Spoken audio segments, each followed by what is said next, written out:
All aboard!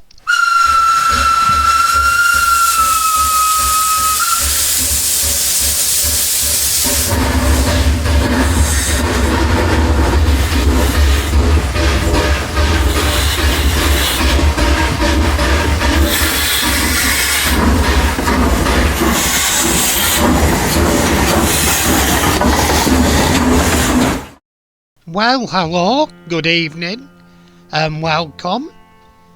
And tonight I'm going to be showing you acrylic markers, or more correctly, I dragged some out of a drawer while I've been cleaning up today. And I've had a project in mind, a little bit of a project. So, they needed revitalising a bit. So I'm just going to show you how to revitalise them, and then I'll show you the projects that we're doing.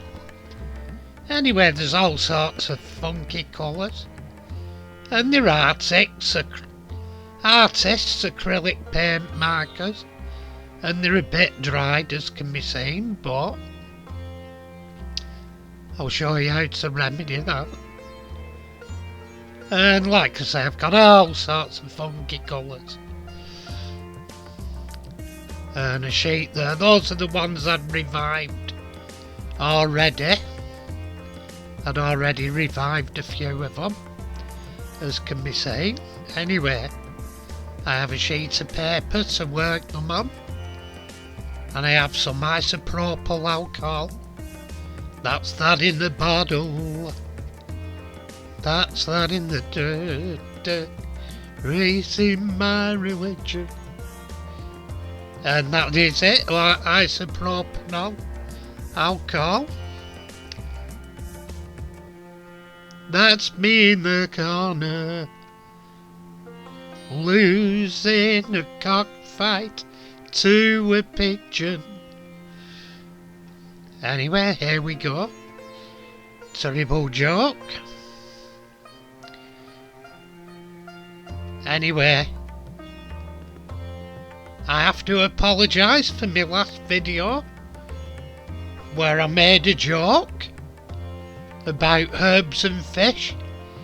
It was very inappropriate, and now I realise there's a time and a place for that sort of humour. Anyway, shaking up. Oh, never mind. Shaking up the pens to get the paint moving, and I've dipped the pen tip in isopropyl alcohol, and there we go. Join it, the paint's flowing.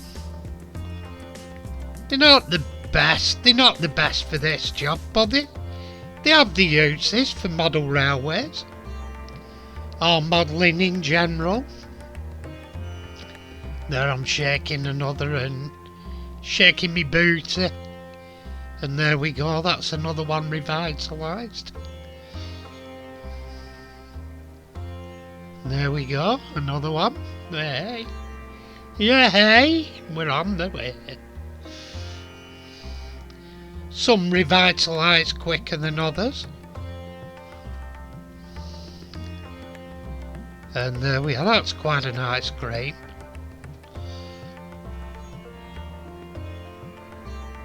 And there we go, that's another one on. And that one, the tip was very solidly in, so I let it soak. Well, actually, I knocked my isopropyl alcohol over there. Swore, got pissed off, poured some more out, put the tip back in. And there we are, we're leaving it to soak. Do another one instead. There we are, that one's working. Yay! And here we go, this one's working.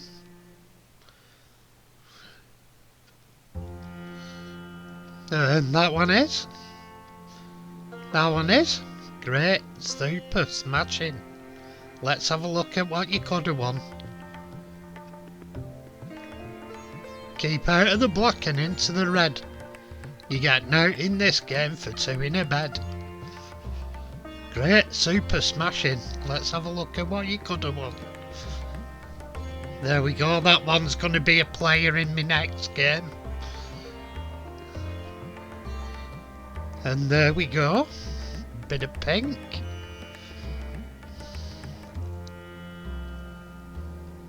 Red was a lovely worker. A bit too enthusiastic if anything.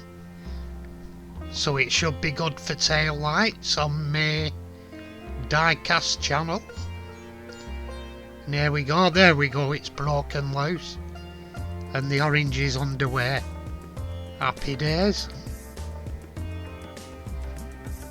Isopropyl alcohol is good for diluting and removing acrylic paints.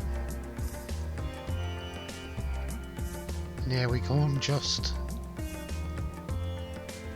filling in a backing colour.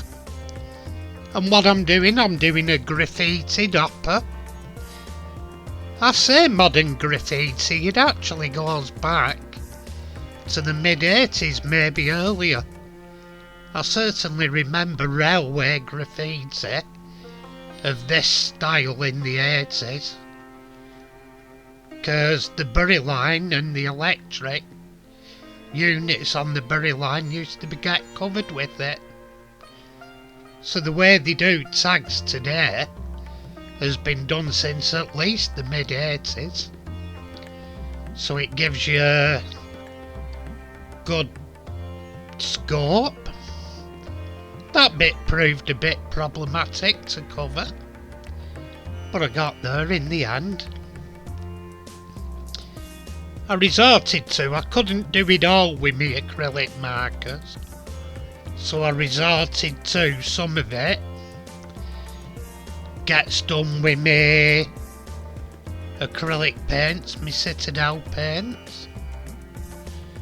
Well, Citadel and modelling acrylics. But they have their place, these markers, they're not bad old things, and adding an extra colour. What's got to be remembered with these, what they call tags, they look like writing, and to some degree they are writing the person's name, but mostly they look indecipherable. You can't tell what they are really. And they have artistic. The main thing is the artist is doing is the colours and the artistic thing in it. And they're their own particular tags. But they all revolve around roughly the same style. Each artist will notice another artist's tag. It's like they say artists, they have their own individual... What is it? There's a fingerprint to every artist's work. Something like that. They all have their own styles. The way I paint, because I'm an artist, I have my own individual style. I'm very close to one of my friends, another artist, but even he's slightly different to how I paint. Pretty much every artist has their own individual way they work. And here I'm adding another colour to the base. And it'll be blended in with another orange. And at this point I've started using paint brushes to add a bit of detail. And what it is, instead of spirit based, I'm putting water based acrylics on top. And this sort of thing, there are decals available, but decals won't conform to whoppers like this, the same as hand painting it on. So your best thing to do is go online, put train graffiti on, have a look at it, or even just put graffiti on, because stuff stuff they do on walls is very similar. The image I used for reference was one from my own reference material, and it was actually inside an old asbestos factory. So you can get all sorts, but you can get decals, but the things with decals, you're to a set size, you have to have their colours and their size, and whereas paint yarn, you're not limited. You can do your own hopper, fill the full side with one tag, or you can do a small corner of the hopper, or the world's your lobster really.